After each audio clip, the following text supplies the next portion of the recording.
আসসালামু আলাইকুম ভালোবাসার বন্ধুরা, কেমন আছেন? আপনাদের নিকটে আজকের টপিকটা ব্যতিক্রম করে সাজাচ্ছি।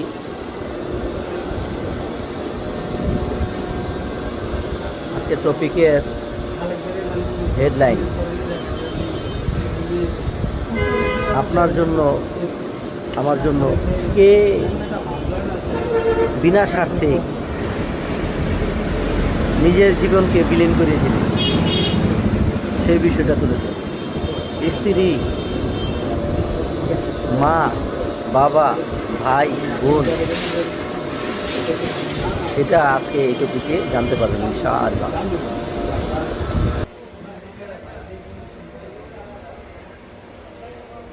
কারণ আমি বাস্তব তুলে ভিডিও করার চেষ্টা করি, সেটা হলো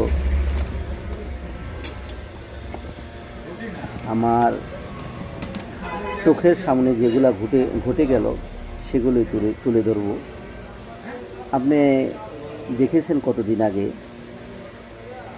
একটা ছেলে টাকা পয়সা সব বাড়িতে দিছে তার স্ত্রীর কাছে, ছেলে মেয়ের কাছে।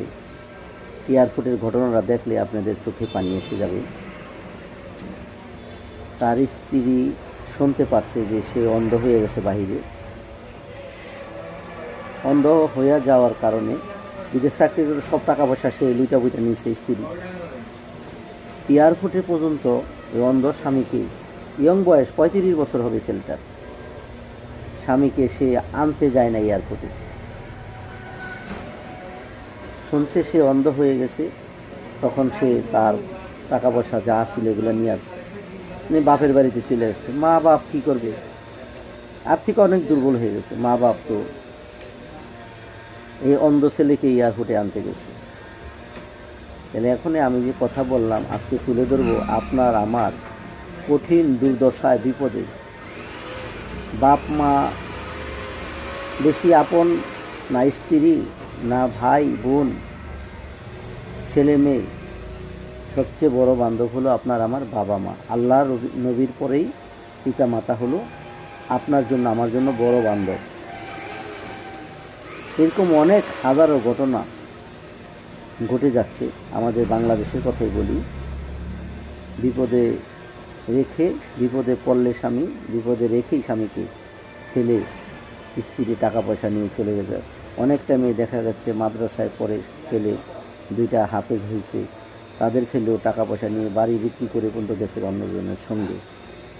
সেই জন্য ভাই, আপনার আমার যাদেরই বাবা মা আছে, কখনো আপনারা তাদেরকে অবহেলা করবেন না। অবহেলা করবেন তো একুল উকুল দুকুলেই হারাইবেন। কথা যদি আমার শুনতে আপনার খারাপ লাগে, আমি তো আর কিছু করতে পারবো না। কিন্তু বন্ধুরা,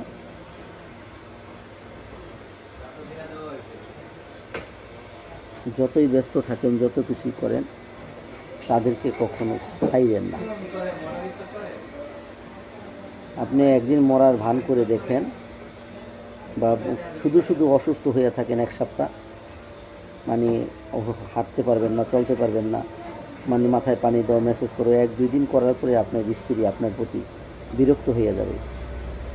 আর আপনার মা খালি দোয়া করবে আর চোখের পানি ফেলবে আর বলবে, আল্লাহ আমাকে নিয়ে যাও, আমাকে নিয়ে যাও, আমার ছেলেকে ভালো করে যাও। কিন্তু আপনার স্ত্রী কিন্তু ভাই বলবে না যে আল্লাহ আমাকে নিয়ে যাও, আমার স্বামীকে ভালো করে দাও, আল্লাহ আমাকে নিয়ে যাও। কথা পশ্চিমকালে বলবে না। একমাত্র বলবে আপনার পিতামাতা, আমার পিতামাতা। সেজন্য বন্ধুরা, দাঁত থাকতে দাঁতের মর্ম বুঝি আমরা। আর আল্লাহ রাসূলের পরে হলো আপনার আমার পিতামাতা, তাদেরকে অবহেলা পশ্চিমকালেও করা যাবে না। যাদের আছে পিতামাতা তাদেরকে ভালোবাসেন, জান্নাত হাসিল করেন। জান্নাত হাসিল করার মধ্যে 3টা দোয়া করেছিলেন জিবরাইল, আমাদের নবীজি আমিন বলেছিলেন। তাই আপনাদের জানা আছে না বন্ধুরা?